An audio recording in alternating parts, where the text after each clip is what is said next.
नमस्कार, स्वागत है आपका। मैं हूं आपके साथ रोहित पुनेठा। आपके लिए लाया हूं देश और दुनिया भर की खबरें बिना किसी लाग लपेटे। आप बस मेरे साथ 60 मिनट तक बने रहिए, आंख कान खोल के। सबसे पहले 4 बड़ी खबर। निर्भया गैंगरेप और मर्डर केस के चारों दोषियों की फांसी एक बार फिर टल गई है। दोषी पवन की दया याचिका राष्ट्रपति के सामने लंबित होने के कारण पटियाला हाउस कोर्ट ने चारों दोषियों की फांसी की सजा पर अगले आदेश तक रोक लगा दी। तीसरे डेथ वारंट के मुताबिक चारों दोषियों को 3 मार्च यानी कल सुबह 6 बजे फांसी दी जानी थी। दिल्ली हिंसा को लेकर आज विपक्षी दलों की खबर। निर्भया गैंगरेप और मर्डर केस के चारों दोषियों की फांसी एक बार फिर टल गई है। दोषी पवन की दया याचिका राष्ट्रपति के सामने लंबित होने के कारण पटियाला हाउस कोर्ट ने चारों दोषियों की फांसी की सजा पर अगले आदेश तक रोक लगा दी। तीसरे डेथ वारंट के मुताबिक चारों दोषियों को 3 मार्च यानी कल सुबह 6 बजे फांसी दी जानी थी। दिल्ली हिंसा को लेकर आज विपक्षी दलों ने संसद में जमकर हंगामा किया और गृहमंत्री अमित शाह के इस्तीफे की मांग की। हंगामे के दौरान कांग्रेस सांसद रामया ने बीजेपी सांसद जसकौर मीणा पर मारपीट का आरोप लगाया और लोकसभा स्पीकर से इसकी शिकायत भी की। चीन समेत दुनिया भर में 3000 लोगों की जान ले चुका खतरनाक कोरोना वायरस अब दिल्ली में दस्तक दे चुका है। दिल्ली के अलावा तेलंगाना से भी एक मामला सामने आया है। इससे पहले केरल से 3 पॉजिटिव केस सामने आए थे। हालांकि वो तीनों मरीज ठीक हो गए थे। और न्यूजीलैंड के खिलाफ लगातार दूसरे टेस्ट में करारी हार के बाद भारतीय कप्तान विराट कोहली का गुस्सा पत्रकारों पर फूटा।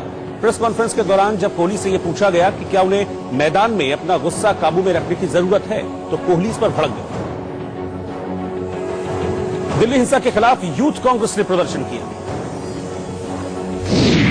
दिल्ली में यूथ कांग्रेस के कार्यकर्ताओं ने दिल्ली हिंसा मामले में बीजेपी नेताओं कपिल मिश्रा, अनुराग ठाकुर और प्रवेश वर्मा के खिलाफ केस दर्ज करने की मांग की। इसके साथ ही कांग्रेस नेताओं ने गृह मंत्री अमित शाह के खिलाफ भी नारेबाजी की।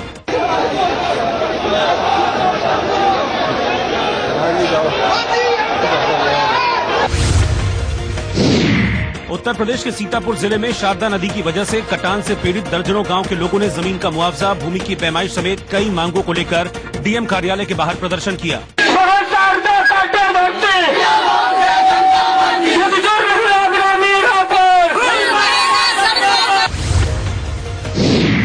बिहार के पटना में पैक्स प्रबंधक संघ के सदस्यों ने नीतीश कुमार सरकार के खिलाफ अर्धनग्न होकर जोरदार विरोध किया। कर्मियों ने सरकार से सरकारी कर्मचारी मानने और राज्य कर्मी का दर्जा देकर वेतनमान की मांग की।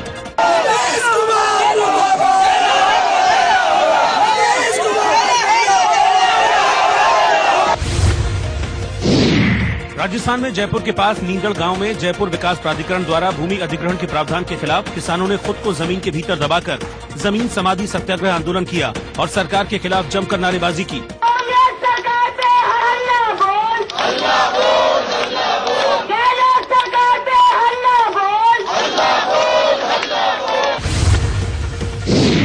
चेन्नई में मुस्लिम समुदाय की महिलाओं ने सीएए, एनआरसी और एनपीआर का विरोध किया और नारेबाजी की।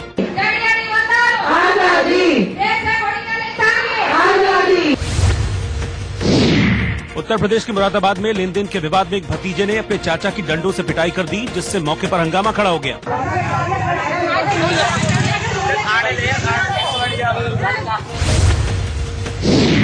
उत्तर प्रदेश में वाराणसी के संपूर्णानंद स्टेडियम में 67 लाख की लागत से बने हाईटेक जिम का प्रदेश के खेल युवा कल्याण मंत्री उपेंद्र तिवारी ने उद्घाटन किया। इस दौरान मंत्री जी ने सभी के सामने एक्सरसाइज करके दिखाई।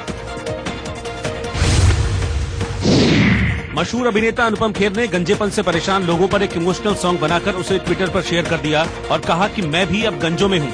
जुल्म के पंजों में हूँ, मैं भी अब गंजों में हूँ, सिर हुआ वीरा। हैदराबाद में वाईएसआर पार्टी के एक नेता बुलेट कृष्णा रेड्डी की बर्थडे पार्टी पर जमकर नाच गाना हुआ। इसमें स्थानीय नेता भी पहुंचे और महिलाओं के साथ डांस किया।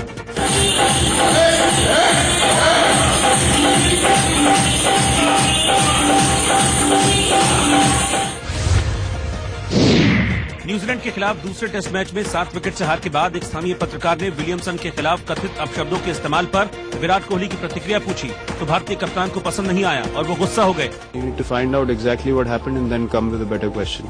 You can't come here with half questions and half details of what happened.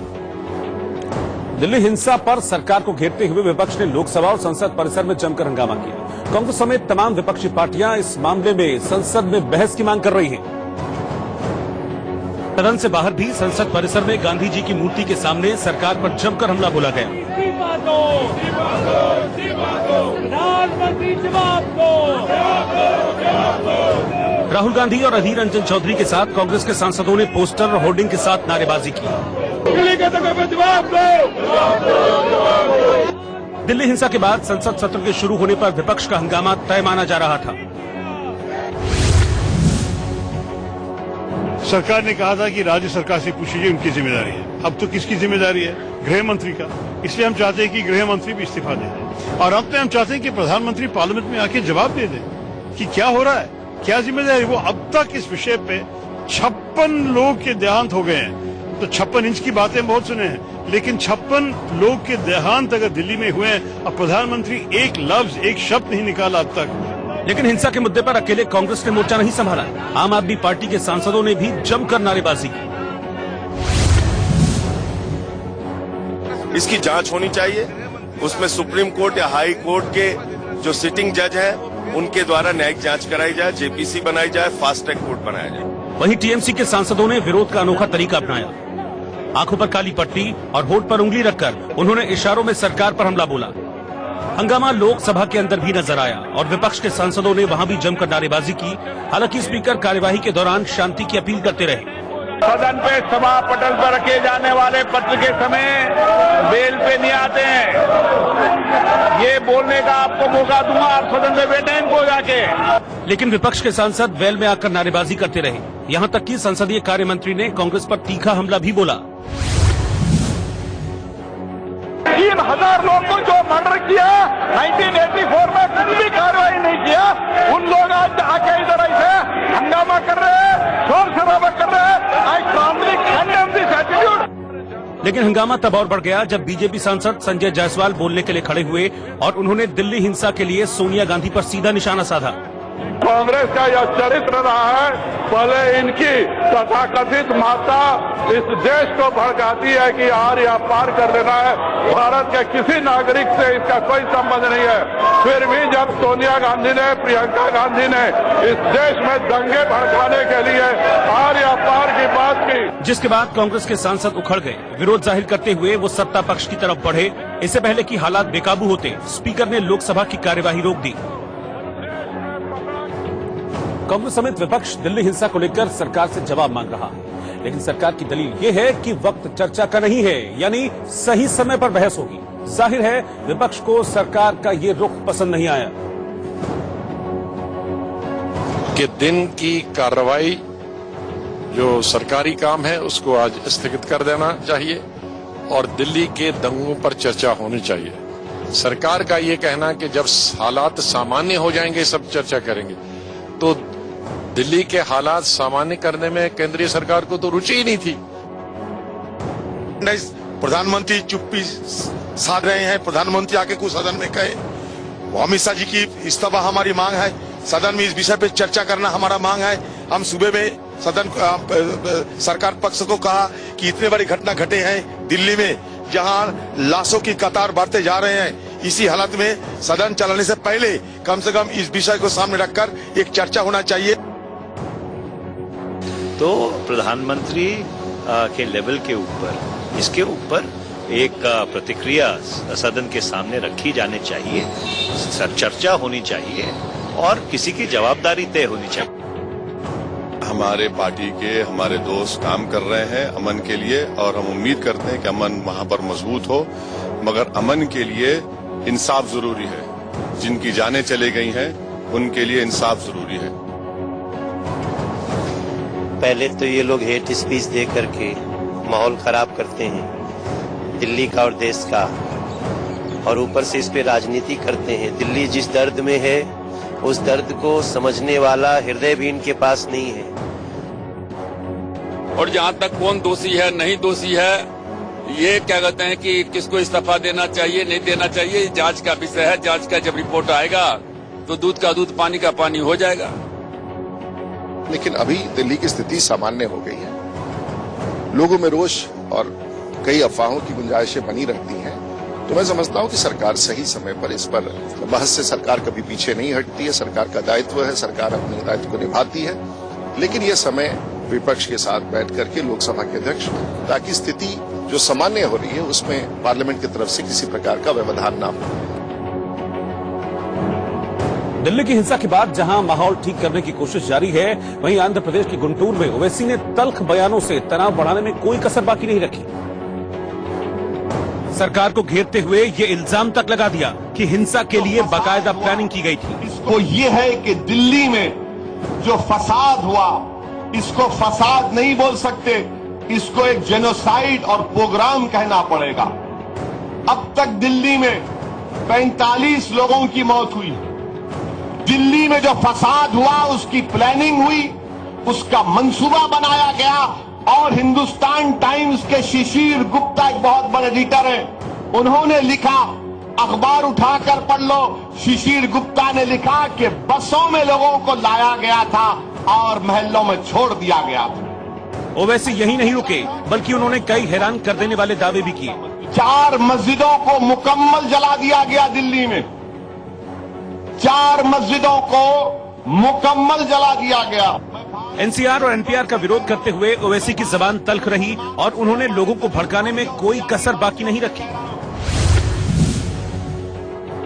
मैं भारत के गरीबों से कह रहा हूं, मैं भारत के मुसलमानों से, हमारे दलित भाइयों से, आदिवासियों से कह रहा हूं, अगर आज आप प्रोटेस्ट नहीं करेंगे तो कल आपके जनाजे उठाए जाएंगे। आज प्रोटेस्ट करिए, एहतजाज करिए, पुरअमन रखिए, ताकि कल हमको तकलीफ से अगर बचना है तो हमको एनपीआर, एनआरसी, सीएए के खिलाफ प्रोटेस्ट करना है। ओवैसी के इस भाषण के बाद सियासी पारा चढ़ना लाजमी था। कुछ लोग इस तरह के वहशी मानसिकता के साथ, गंदी मानसिकता के साथ, भड़काऊ मानसिकता के साथ इस देश में बहुत खुलेआम घूम रहे हैं। और ऐसे ही लोग जो है वो लोगों को प्रवोक करते हैं, ऐसे ही लोग लोगों को भड़काते हैं और भड़का करके भाई भाई को लड़ाते हैं। ये उनका जो है वो बहुत ही पुराना प्रोफेशनल ट्रेडिशनल तरीका है। निर्भया गैंगरेप और हत्याकांड के चारों दोषियों को कल होने वाली फांसी फिर से टल गई और कोर्ट ने अगले आदेश तक फांसी पर रोक लगा दी। चारों दोषियों में से एक पवन गुप्ता ने राष्ट्रपति के सामने दया याचिका दाखिल की है और इसी के मद्देनजर फांसी पर रोक लगाई। आपको बता दें कि पटियाला हाउस कोर्ट ने मामले की सुनवाई करते हुए दोषियों के तीसरे डेथ वारंट पर रोक लगाई है।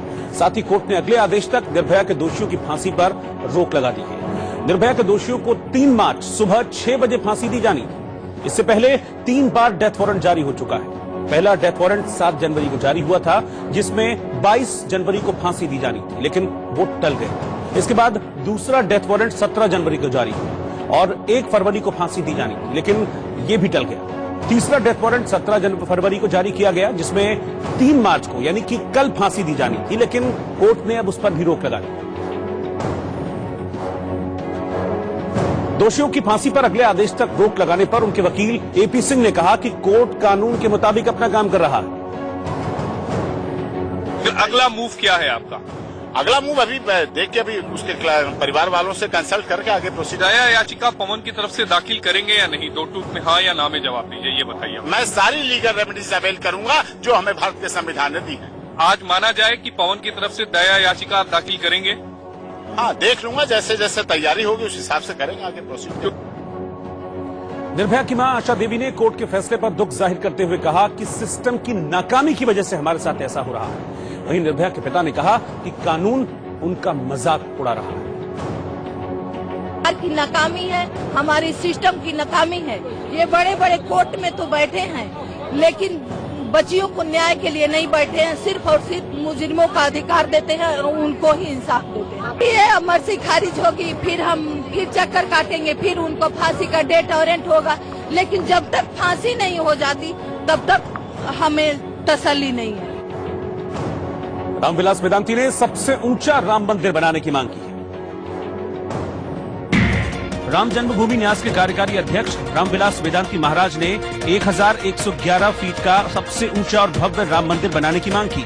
अयोध्यावासी संत महंत महामंडलेश्वर जगतगुरु चाहते हैं कि 1111 फुट ऊंचा मंदिर बने, जो मंदिर इस्लामाबाद से दिखाई दे, कराची से दिखाई दे, लाहौर से दिखाई दे, जो श्रीनगर से दिखाई दे, दिल्ली से दिखाई दे, श्रीलंका कोलंबो से दिखाई दे, कलकत्ता से दिखाई दे, काठमांडू से दिखाई दे, ऐसा मंदिर हम लोग चाहते हैं। बिहार के पटना में जेडीयू के कार्यकर्ता सम्मेलन को आरजेडी ने फ्लॉप बताते हुए दावा किया कि बिहार में महागठबंधन की सरकार बनेगी। जब दिया का तेल जल खत्म होने लगता है, लो भगभगवाता है, उसी तरह एनडीए के लोग भगभगा रहे हैं और वो सत्ता से जाने वाले हैं। इसलिए सत्ता मेरी आने वाली है, महागठबंधन की सत्ता आने वाली है। इस डर से आप देखे होंगे कि आदमी भी नहीं जुटा, जुटाने पर भी लोग नहीं आया। मध्य प्रदेश के जालौन में दबंगों ने एक शख्स को बिजली के खंभे से 2 घंटे तक बांधे रखा और उसके घर वालों के साथ मारपीट की। इस मामले में पुलिस ने आरोपी को गिरफ्तार कर लिया है। छत्तीसगढ़ के जगदलपुर के रायकोट में एक तेज रफ्तार पिकअप वैन बेकाबू होकर पलट गई, जिसमें 3 महिलाओं की मौत हो गई और करीब 25 से ज्यादा लोग घायल हो गए। मध्य प्रदेश के धार में पुलिस ने ट्रक समेत 42 लाख की अवैध शराब जब्त की और एक आरोपी को गिरफ्तार कर लिया। मध्य प्रदेश के ग्वालियर में मौत हो गई और करीब 25 से ज्यादा लोग घायल हो गए। मध्य प्रदेश के धार में पुलिस ने ट्रक समेत 42 लाख की अवैध शराब जब्त की और एक आरोपी को गिरफ्तार कर लिया। मध्य प्रदेश के ग्वालियर में खेलो इंडिया यूनिवर्सिटी में नेशनल गोल्ड मेडल जीतकर लौटी महिला हॉकी टीम का रेलवे स्टेशन पर बैंड बाजे के साथ स्वागत किया गया।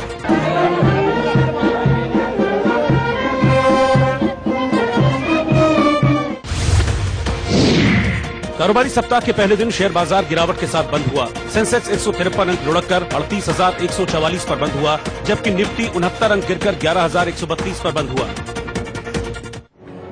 दिल्ली दंगे के बाद अब राजधानी में सुकून लौटने लगा है, जिंदगी पटरी पर आने लगी है। लेकिन रविवार को दिल्ली के कुछ इलाकों में दंगे की अफवाह ने लोगों की नींद उड़ा दी। लोग सड़कों पर भागने लगे और बाजार एकाएक सूने हो गए। नगर, हरिनगर, खयाला सहित कुछ इलाकों में रविवार शाम को हिंसा की अफवाह के बाद अफरा तफरी मच गई। लोग दुकानें बंद कर इधर उधर भागते देखे गए। हालांकि दिल्ली पुलिस ने स्पष्ट कर दिया कि किसी को घबराने की जरूरत नहीं है, कहीं कोई हिंसा नहीं हुई, जिसके बाद हालात अब सामान्य हैं और छात्र बोर्ड का एग्जाम देने पहुंचे। लेकिन रविवार शाम को दक्षिणी दिल्ली के जैतपुर इलाके में दंगों की अफवाह से लोग सहम गए। जो ये चौराहा है जैतपुर का, यहीं से मॉब जो है सामने से भागता हुआ आया, केवल अफवाह सुनकर कि यहाँ दंगा भड़क चुका है, जिसके बाद से सारी दुकानें यहाँ से वहाँ तक इस लॉकस चौक की बंद कर दी गई। आनंद फानन में सारी दुकानें बंद कर दी गई। लेकिन क्या कुछ बताएं, ये अफवाह कितने बजे आई थी आपको? 7:30 बजे की घर 7:30 बजे इधर मंडी की तरफ से लोग भागते हुए आए थे। पब्लिक मंडी का रास्ता इधर से ही आ रहा है, इधर से पूरा मंडी के लोग, कितने लोग आ रहे थे? काफी पब्लिक थी, बहुत सारी। कितने की संख्या थी? संख्या तो ऐसा नहीं बता सकते, ऐसे 500-600 से ज्यादा लोग, यानी पब्लिक ये यहाँ वाली जो रहने वाली थी वही भाग रही थी। अफवाह ने तब और तेजी पकड़ी जब दिल्ली मेट्रो को इस कारण से तिलक नगर स्टेशन की एंट्री और एग्जिट बंद करनी पड़ी। फिर तो सोशल मीडिया पर, खासकर अलग अलग व्हाट्सएप ग्रुप पर अफवाहों के मैसेज वायरल होने लगे। तमाम इलाकों से ऐसी खबरें आ रही थी और उसमें से कीर्ति नगर भी एक इलाका है। कुछ लोग हमारे साथ हैं, इनसे हम बात कर लेते हैं। आप मुझे बताएं बबलू जी कि किस तरीके से खबरें आ रही थी और उसके बाद लोग क्या रिएक्ट कर रहे थे? सर, अफवाहें आ रही थी कि कुछ लोग आ रहे हैं, दंगे हो रहे हैं, आग लगाते हुए आ रहे हैं, इन्होंने आग लगा दी, ये कर दिया, वो कर दिया। बाकी लोग सहमे हुए थे क्योंकि हम एक हादसा भुगत चुके हैं दिल्ली वाले। लोगों के दिलों में डर तो पैदा है ही इस वक्त, तो कुछ भी हो सकता था। रात को अगर कोई बात होती तो कुछ भी हो सकता था, लेकिन ये अफवाहें निकली। जानकारी के मुताबिक रविवार शाम दिल्ली में सब कुछ सामान्य चल रहा था, लेकिन अचानक शाम होते होते एक अफवाह फैल गई। वो अफवाह थी दंगे की, हिंसा की। और देखते ही देखते ये अफवाह दिल्ली के हर कोने में फैल गई। अचानक दिल्ली के कई इलाकों में भगदड़ जैसे हालात हो गए। लोगों को जहां जगह मिली भागने लगे। दुकानदारों ने अपनी दुकान समेटना शुरू कर दिया। लोग अपने घरों में छिपने लगे। नगर, सुभाष नगर से लेकर सरिता विहार और बदरपुर तक ये झूठी खबर फैल गई कि दिल्ली के कई इलाकों में 2 गुटों के बीच हिंसा हुई है। ऐसी ही तस्वीर दिल्ली के मेजेंटा लाइन मेट्रो स्टेशन पर नजर आई, जब अफवाह के बाद लोग जल्दी जल्दी घर पहुंचने की कोशिश करते नजर आए। हालांकि मेट्रो में कोई हादसा नहीं हुआ, लेकिन जिस तरह से भीड़ मेट्रो में जुटी थी, उससे भगदड़ की संभावना से इनकार नहीं किया जा सकता था।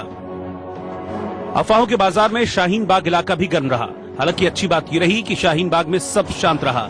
लोगों ने अफवाह को लेकर शाहीन बाग में अनाउंसमेंट किया ताकि कोई अप्रिय घटना न हो सके। हालांकि दावा किया गया कि अफवाह के दौरान एक शख्स की जान चली गई। माना यही जा रहा है कि अफरा तफरी में ही कहीं वो गिरे हैं और शायद उनकी जान गई है, पर अभी तक पुलिस यही कह रही है कि वो जांच कर रही है कि क्या उनकी जान अफरा तफरी में गई है या कुछ और ऐसा एविडेंस है, कुछ और ऐसा कारण है जिसकी वजह से उनकी जान गई। हालांकि अब माहौल शांत हो चुका है और लोग नौकरी और रोजमर्रा की चीजों के लिए बाहर निकल रहे हैं। इस बीच दिल्ली पुलिस के पीआरओ एमएस रंधावा ने कहा कि कुछ अराजक तत्व ऐसी अफवाह फैला रहे हैं जिससे शांति व्यवस्था में बाधा आए। लोगों को आगाह किया जा रहा है कि इन अफवाहों पर भरोसा न करें। पूरी दिल्ली में कानून व्यवस्था नियंत्रण में है।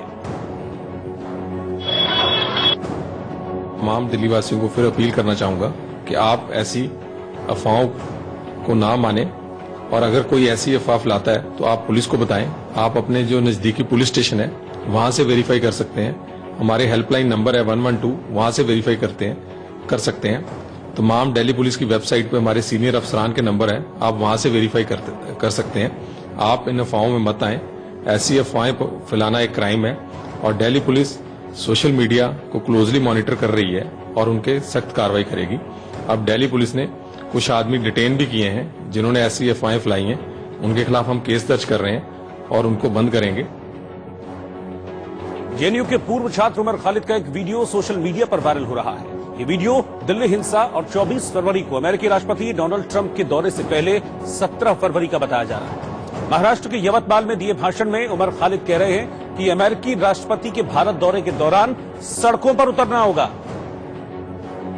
करते हैं 24 तारीख को जब डोनाल्ड ट्रंप हिंदुस्तान आएंगे तो हम ये बताएंगे कि हिंदुस्तान के प्रधानमंत्री और हिंदुस्तान की सरकार हिंदुस्तान को बांटने का काम कर रही है, महात्मा गांधी के उसूलों की धज्जियां उड़ा रही है और ये बताएंगे कि हिंदुस्तान की आवाम हिंदुस्तान के हुक्मरानों के खिलाफ लड़ रही है। अगर हिंदुस्तान के हुक्मरान देश को बांटना चाहते हैं तो हिंदुस्तान की आवाम देश को जोड़ने के लिए तैयार है। हम तमाम लोग सड़कों पर निकल कर आएंगे। आप लोग निकल कर आएंगे।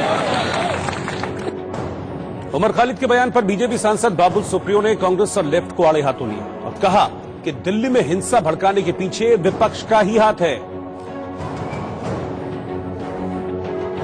कि वीडियो आई है सामने की वो लोगों को उकसा रहे हैं कि वहां बैठे और ये मतलब जो है लफड़ा करें ट्रंप के विजिट के टाइम पे, तो ये प्लान्ड है, ये सबको मालूम था। अब क्या है, अब वो एलिगेशन नहीं रहा है, वो एक वीडियो एविडेंस हो गया उमर खालिद के चीज के लिए। और ये कांग्रेस और लेफ्ट का तो ये नैरेटिव रहा ही है कि इंडिया में रिलीजियस फ्रीडम नहीं है। इंटरनेशनल मीडिया के सामने ये कह के इस सरकार को एम्बैरेस करे। और वहीं कांग्रेस नेता अधीर रंजन चौधरी ने बीजेपी के आरोपों को खारिज करते हुए कहा कि सब जानते हैं कि हिंसा के पीछे कौन है। देखिए, दिल्ली की हिंसा आप सब जानते हैं कैसे हुआ। बेकार घुमाने का कोई क्या जरूरत है। एक सरकार थे यहाँ, क्या ये 3 दिन से गायब थे।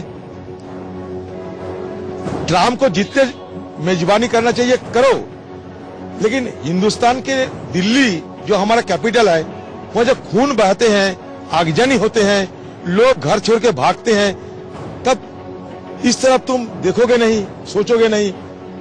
वो जो कहावत है ना कि जब रोम की नगर जल रही थी तो वहां का राजा नीरो वो बांसुरी बजा रहे थे। ये हाल ऐसा हुआ जब दिल्ली जल रहे थे।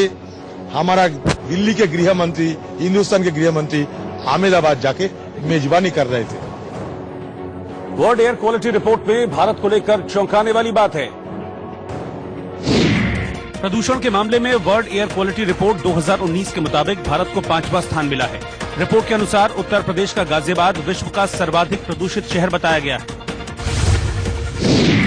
जम्मू नगर निगम ने प्रस्ताव पारित कर 2 चौक का नाम बदलकर भारत माता चौक और अटल जी चौक कर दिया है। इस फैसले का मिला जुला असर देखा गया। नॉर्थ ईस्ट दिल्ली में हिंसा की वजह से रुकी हुई सीबीएसई की परीक्षा फिर से शुरू हो गई। सोमवार को बच्चों ने फिजिक्स की परीक्षा दी। मध्य प्रदेश के हरदा में आर्मी से 30 साल बाद रिटायर होकर लौटे आलोक पारे का लोगों ने जोरदार स्वागत किया। आलोक पारे को राष्ट्रपति की ओर से 3 बार सम्मानित किया जा चुका है।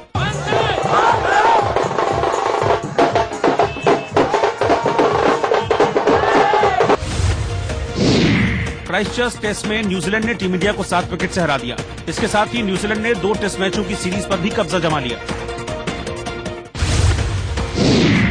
निर्भया केस में दोषी पवन गुप्ता की क्यूरेटिव याचिका को सुप्रीम कोर्ट ने खारिज कर दिया। याचिका खारिज होने के तुरंत बाद पवन ने दया याचिका दाखिल कर दी। भड़काऊ भाषण देने के आरोपी बीजेपी नेता कपिल मिश्रा, अनुराग ठाकुर और प्रवेश वर्मा के खिलाफ मामलों की सुनवाई के लिए सुप्रीम कोर्ट तैयार हो गया है। इस मामले में 4 मार्च को सुनवाई की जाएगी।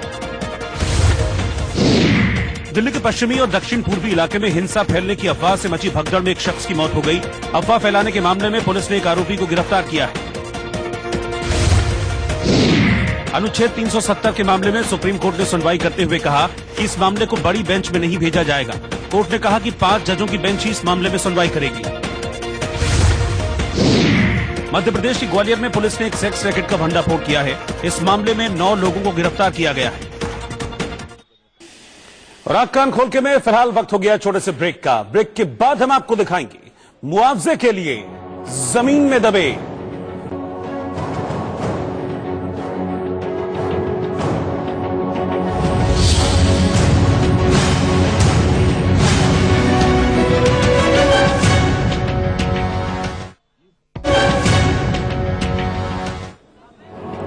राजस्थान में जयपुर के पास नींदड़ गांव में जयपुर विकास प्राधिकरण द्वारा भूमि अधिग्रहण के प्रावधानों के खिलाफ किसानों ने एक बार फिर से जमीन समाधि सत्याग्रह आंदोलन शुरू कर दिया। जमकर नारेबाजी की।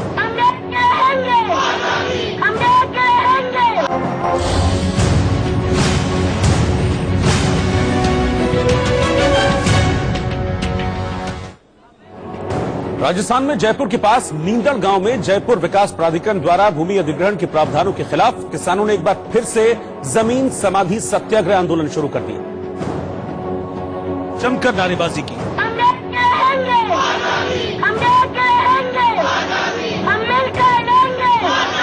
इन किसानों ने अपनी बात सरकार तक पहुंचाने के लिए अनोखे तरीके से विरोध किया और इसके लिए किसानों ने अपने आप को जमीन के भीतर गर्दन तक दबा लिया।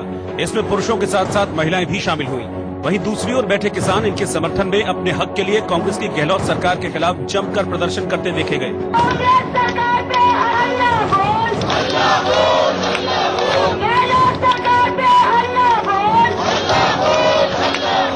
आंदोलनकारी किसान जयपुर विकास प्राधिकरण की एक आवासीय परियोजना के लिए अधिग्रहण की जा रही 1300 बीघा से अधिक भूमि का विरोध कर रहे थे और नई दर पर बढ़े हुए मुआवजे की मांग कर रहे थे। नए कानून से सरकार अगर जमीन लेना चाहती है तो हम बिल्कुल देने को तैयार हैं, खुशी खुशी देने को तैयार हैं, लेकिन हमारे किसानों का जो पूरा हक है वो मिलना चाहिए। इससे पहले जनवरी में किसानों ने 4 दिन का आंदोलन किया था, जिसे मुख्य सचेतक महेश जोशी के हस्तक्षेप के बाद स्थगित कर दिया गया था।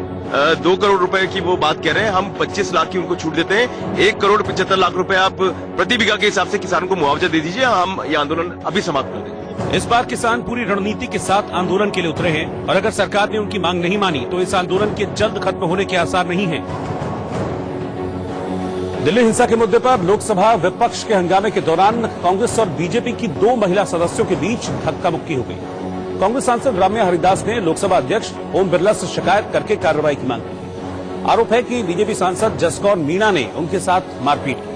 स्पीकर खुदी की शिकायत में राम्या हरिदास ने पूछा कि क्या दलित महिला होने की वजह से उनके साथ ऐसा बार बार होता है। दूसरी तरफ बीजेपी सांसद जसकौर मीणा ने आरोपों का खंडन करते हुए कहा कि वो भी दलित ही हैं। जसकौर मीणा ने दलील दी कि राम्या हरिदास ने लोकसभा में बैनर खोला तो उनके सिर पर चोट लगी।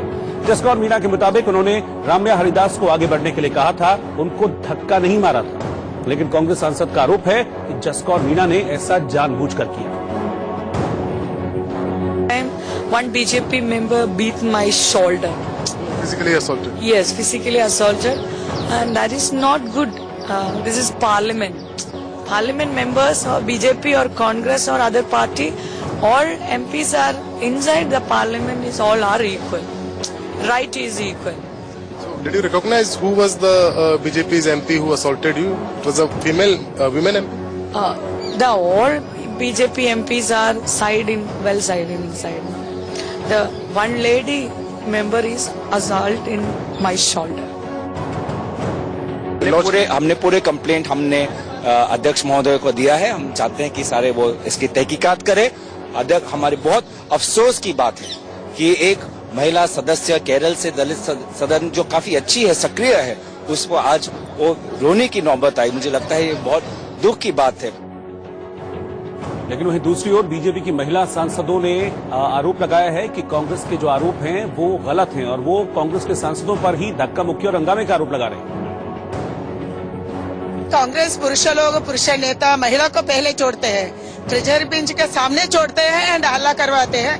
आज भी ऐसा ही हुआ। गोगोई वो विप का बेंच पे आ गए हैं, वो बात कर रहे थे, वो भाषण कर रहे थे, इसी समय आ गए एंड मैंने रोका। हम ट्रेजरी बेंच के सामने उसको नहीं छोड़ेंगे, ऐसे उसको रोका। वो हमारे साथ हल्ला किया। जो संजय जायसवाल जी हैं वो जब बोल रहे थे तो इधर से कांग्रेस पार्टी के कुछ लोगों ने पहुंच गए उनके सीट पर और जाकर पूरा बैनर से ढककर और उनको खींचना शुरू किया। यह सबसे बड़ी गलती किया कि वो अंदर में घुस कर किया। उसके बाद तो हाउस एडजर्न करना पड़ा। और वहीं दिल्ली हिंसा में मरने वालों का आंकड़ा बढ़ गया है। अब तक दिल्ली हिंसा में 47 लोगों के मारे जाने की पुष्टि हुई है, जबकि पुलिस ने उत्तर पूर्वी दिल्ली में हिंसा को लेकर अब तक 334 एफआईआर दर्ज की हैं। इनमें 44 मामले आर्म्स एक्ट के हैं। 33 लोगों की अब तक दिल्ली हिंसा को लेकर पुलिस गिरफ्तारी कर चुकी है, जबकि 800 से ज्यादा लोगों को पुलिस ने हिरासत में लिया है और उन लोगों से लगातार पूछताछ की जा रही है। इस बीच मुख्यमंत्री अरविंद केजरीवाल ने हिंसा में जान गंवाने वाले इंटेलिजेंस ब्यूरो के अधिकारी अंकित शर्मा के परिवार को 1 करोड़ के मुआवजे का ऐलान किया है। वहीं 7 मार्च तक हिंसा के प्रभावित इलाकों में स्कूल बंद रहेंगे। हालांकि सीबीएसई की परीक्षाएं तय कार्यक्रम के मुताबिक शुरू हो गई हैं, क्योंकि परीक्षा केंद्रों पर 98% उपस्थिति दर्ज की गई है। वहीं दिल्ली हिंसा मामले में दायर याचिका पर सुप्रीम कोर्ट बुधवार को सुनवाई करेगा। भारत और न्यूजीलैंड के बीच खेले गए दूसरे टेस्ट के तीसरे दिन ही टीम इंडिया को हार का सामना करना पड़ा। न्यूजीलैंड ने तीसरे ही दिन भारत को 7 विकेट से हराया। दूसरे टेस्ट और सीरीज पर 2-0 से कब्जा कर लिया। फिर मचा हाहाकार, क्योंकि भारतीय टीम नहीं कर पाई न्यूजीलैंड पर प्रहार। क्योंकि न शुरुआती ओवरों में भारतीय गेंदबाज कीवी ओपनर्स को रोक पाए और न भारत के सलामी बल्लेबाज अपनी टीम को अच्छी शुरुआत दिला पाए।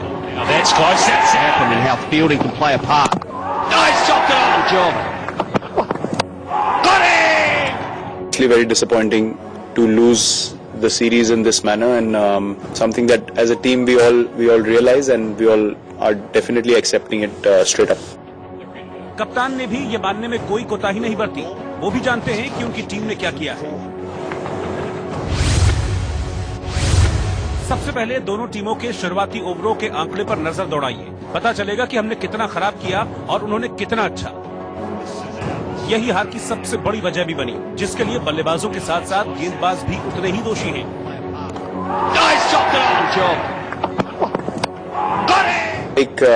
We were completely outplayed in this series, and we obviously did not play the kind of cricket that we do play as a team. So it was combination of both. साथ ही हम आपको कुछ और ऐसे आंकड़े दिखाएंगे जो आपकी आंखें खोल देंगे और भारतीय बल्लेबाजों की तैयारी की सच्चाई भी सामने ले आएंगे।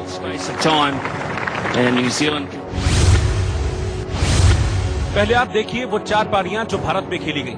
4 टेस्ट में 4 दोहरे शतक लगा दिए गए। लेकिन दूसरी बार न्यूजीलैंड में भारत की 4 पारियां हैं जो सिर्फ एक बार 200 का नंबर पार कर पाए। तस्वीर आपके सामने है। विदेशी धरती पर जाते ही न जाने बल्लेबाजों और गेंदबाजों को किसकी बुरी नजर लग जाती है, और यही हार की सबसे बड़ी वजह भी है, क्योंकि अगर शुरुआती ओवरों में बल्लेबाज और गेंदबाज घुटने टेक देंगे तो नतीजा भी कुछ ऐसा ही होगा जो आपके सामने है। सीरीज हारने के बाद कप्तान कोहली ने कहा कि टीम से जो उम्मीद थी वैसा प्रदर्शन हम नहीं कर पाए। By a better team on the day in the World Cup, and we got beaten by a better side in the Test series as well. So there's no shame in being outplayed. At the international level, you need to accept your mistakes and move forward. You have to earn every win, and this time around we are just not good enough as a side. And as I said, we have accepted that before anyone else, and we have no shame in admitting that we were not good enough. We did not play our best cricket, not even close to it. चीन के Wuhan से निकला corona virus अब भारत की राजधानी दिल्ली तक पहुंच चुका है, क्योंकि दिल्ली और तेलंगाना में इसके 2 नए मामले सामने आए। इससे पहले केरल में कोरोना के 3 मामले सामने आए, लेकिन तीनों सही इलाज मिलने के बाद उन्हें डिस्चार्ज कर दिया गया।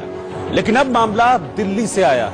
मिली जानकारी के मुताबिक कोरोना पीड़ित शख्स इटली से वापस लौटा था, जबकि दूसरा मामला तेलंगाना से सामने आया है। यहाँ पीड़ित शख्स दुबई से लौटा था। हालांकि दोनों को फिलहाल मेडिकल देखरेख में रखा गया है।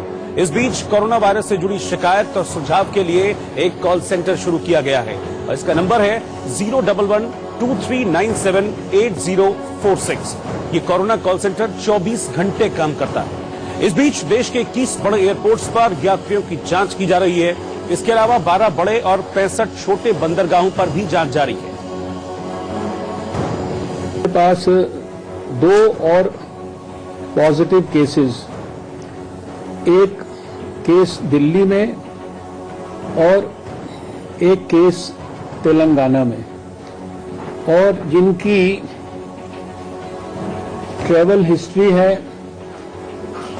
एक की इटली से और एक की दुबई से। ये 2 और केसेस हमारे पास पॉजिटिव अभी इंडिया के अंदर आए हैं, यानी अभी तक हमारे पास टोटल पॉजिटिव केसेस जो भारत में अभी तक टेस्टिंग में पॉजिटिव आए हैं उनकी संख्या 5 हो गई है। चीन का वुहान शहर कोरोना का गढ़ माना जा रहा है, लेकिन अब पूरी दुनिया कोरोना से दहशत में है, क्योंकि चीन में अब तक कोरोना से 2,912 लोगों की मौत हो चुकी है, जबकि कोरोना से अब तक 80,000 लोग संक्रमित हो चुके हैं। वहीं एशिया के अलावा कोरोना के मरीज यूरोप, खाड़ी देश और यहां तक कि अमेरिका में भी मिल रहे हैं। जानकारी के मुताबिक 66 देशों के अंदर कोरोना वायरस के मामले पॉजिटिव पाए गए हैं। इनमें से 10 देशों में मौतें हुई। चीन से बाहर कोरोना से अब तक 139 लोग अपनी जान गंवा चुके हैं, जिनमें ईरान में 50, इटली में 34 और साउथ कोरिया में 22 मौतें हो चुकी हैं, जबकि अमेरिका में भी कोरोना से 2 लोगों के मारे जाने की खबर है। उधर कोरोना वायरस का असर अब हॉकी पर भी पड़ रहा है और Sultan Azlan Shah cup tournament को स्थगित करने का फैसला किया गया। ये टूर्नामेंट मलेशिया की मेजबानी में अगले महीने 11 अप्रैल से शुरू होने वाला था। वहीं जापान में कोरोना वायरस के खतरे के चलते इस साल टोक्यो में होने वाले ओलंपिक खेलों पर रद्द होने का खतरा मंडरा रहा है, और अगर ऐसा हुआ तो जापान की आर्थिक स्थिति बहुत बुरी हो जाएगी। दिल्ली हिंसा पर उपराज्यपाल ने प्रधानमंत्री मोदी से मुलाकात की। नागरिकता कानून पर भड़की हिंसा के बाद दिल्ली के हालात पर उपराज्यपाल अनिल बैजल ने प्रधानमंत्री मोदी से मुलाकात की। संसद भवन में मिलकर पीएम से चर्चा की। दिल्ली पुलिस की स्पेशल सेल ने 2 संदिग्ध उग्रवादियों को गिरफ्तार किया है। दोनों संदिग्ध केसीपी यानी कांग्ली पैक कम्युनिस्ट पार्टी के सदस्य बताए जा रहे हैं। उत्तर प्रदेश में नोएडा की एक सोसाइटी में 2 महीने की सैलरी नहीं मिलने पर एक घरेलू सहायिका ने हंगामा कर दिया। कर्मचारी ने पिटाई का भी आरोप लगाया, जिसके समर्थन में बड़ी संख्या में महिलाएं सोसाइटी के गेट पर पहुंच गईं। मध्य प्रदेश के मुरैना में 5 साल के लापता बच्चे को 4 घंटे के बाद एक खेत से बरामद कर लिया गया। आरोप है कि एक रिश्तेदार ने बच्चे के हाथ पैर बांधकर उसे खेत में कैद कर रखा था। उत्तर प्रदेश के मुजफ्फरनगर में एक युवक टिकटॉक वीडियो बनाने की सनक में गंग नहर में कूद गया, जिससे उसकी मौत हो गई। उत्तर प्रदेश के नोएडा में एक मुठभेड़ में पुलिस ने 2 घायल बदमाशों समेत 5 को गिरफ्तार किया है। पुलिस ने बदमाशों के पास से 30 लाख रुपए के आभूषण, 2 कार, 1.25 लाख रुपए नकद और 2 तमंचे बरामद किए हैं। बेंगलुरु के उडुपी में छोटी विधान सौदा में हरीश नाम का शख्स पाकिस्तान जिंदाबाद के नारे लगाने लगा। हद तो तब हो गई जब पुलिस के मौके पर पहुंचने पर भी ये शख्स नारेबाजी करता रहा, जिसके बाद उसे गिरफ्तार कर लिया गया।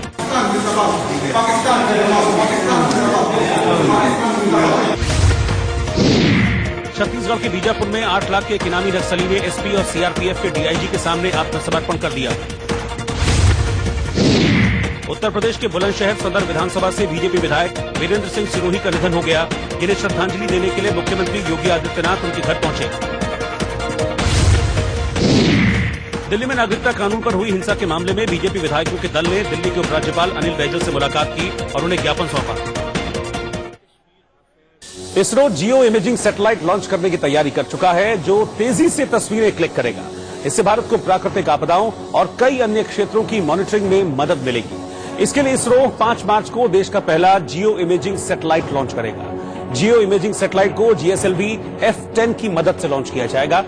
इस सैटेलाइट की मदद से भारतीय महाद्वीप पर नजर रखी जा सकेगी। ये सैटेलाइट कृषि, मौसम पूर्वानुमान, बादल, ग्लेशियर, समंदर, जंगल और मिनरल्स के बारे में अहम जानकारियां देगा। सैटेलाइट और लॉन्चिंग व्हीकल को मिलाकर GSLV F10 की ऊंचाई करीब 16 मंजिला इमारत जितनी है। सिर्फ सैटेलाइट का वजन 2268 किलोग्राम के आसपास है, जबकि पूरे लॉन्चिंग व्हीकल का वजन लगभग 4,20,300 किलोग्राम के आसपास है। एक छोटे से ब्रेक के बाद लौटना वापस।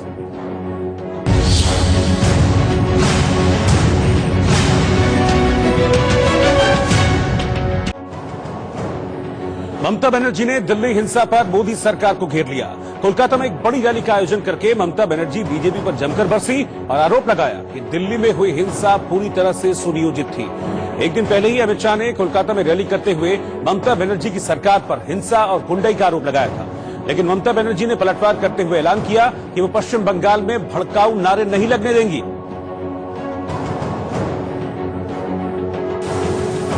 और जोगी भाई तो कितना लोगों को लेके जाके आप गड़बड़ किया, उसमें तो एक इंक्वायरी होना चाहिए। কে ইনকোয়ারি করবে? একমাত্র কোর্টের আন্ডারে, সুপ্রিম কোর্টের আন্ডারে নিরপেক্ষ ইনকোয়ারি হলে আমরা বুঝতে পারি তবু একটা ইনকোয়ারি হচ্ছে।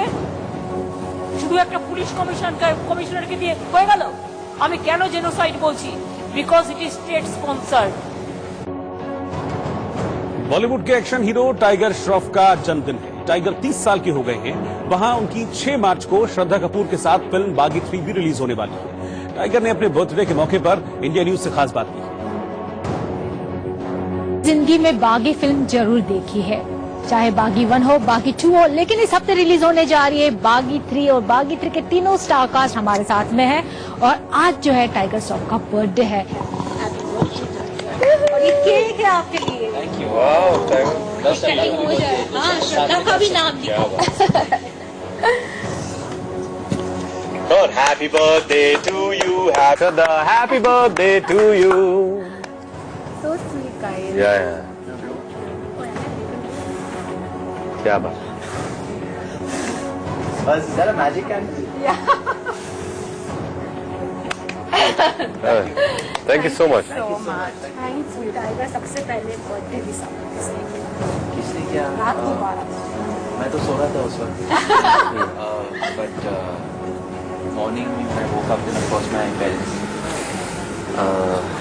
और काफ़ी मैसेजेस को रिस्पॉन्ड कर रहा हूँ, रिप्लाई कर रहा हूँ। बहुत ही शुक्रगुजार हूँ कि काफ़ी लोग ने याद भी किया मुझे और मेरा बर्थडे की। So very very grateful. But वो सवाल का जवाब ही नहीं है। सियाज की किसने किस किया बर्थडे? हाँ, किसने किस किया बर्थडे में? किस किया बर्थडे? मॉम, डैड, तीसरा कुत्ते।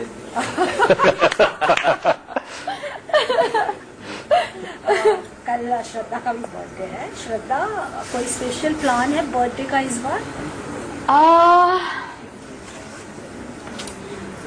कल एक्चुअली मेरे डैड नहीं होंगे, तो मैंने ऑलरेडी उनके साथ मना लिया कल, क्योंकि वो आज चले गए दिल्ली किसी काम से।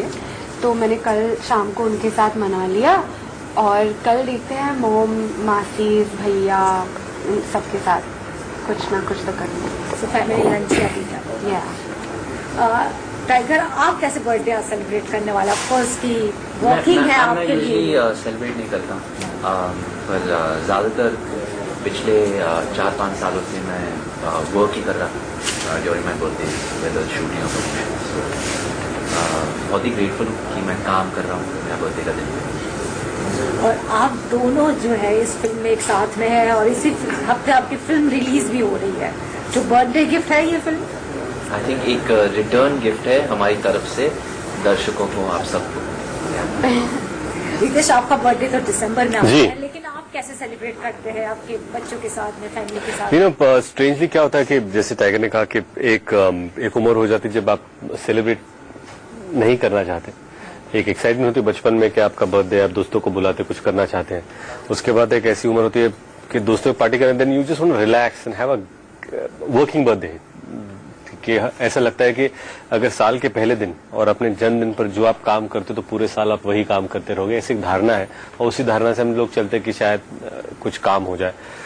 पर जब से इन दोनों के लिए मेरे 2 बच्चे हैं, वो काफी एक्साइटेड होते बर्थडे के दिन। तो सोचते किसका बर्थडे आ रहा है, अगला 2 महीने बाद किसका बर्थडे, तो काउंटडाउन शुरू हो जाता है कि किसका बर्थडे आ रहा है। या पिछले हफ्ते मेरे कुत्ते का बर्थडे था, तो उसके लिए कार्ड बनाना, उसके लिए पार्टी, पूरे परिवार को आना था। तो मतलब इट वाज टू एक्साइटिंग। तो now we want to celebrate birthdays for them and I think in life you realize that every day is special and you have to be grateful to God कि भगवान ने आपको एक दिन दिया है, एक फैमिली दी है, दोस्त दिए, तो you have to celebrate. तो if you can celebrate every day in a small way, it's wonderful. और अब चलते चलते आज का गीत। आज अभिनेता टाइगर श्रॉफ 30 साल के हो गए हैं। साल 2017 में आई उनकी फिल्म मुन्ना माइकल के इस रोमांटिक गीत के साथ आपको आज छोड़े जा रहे हैं।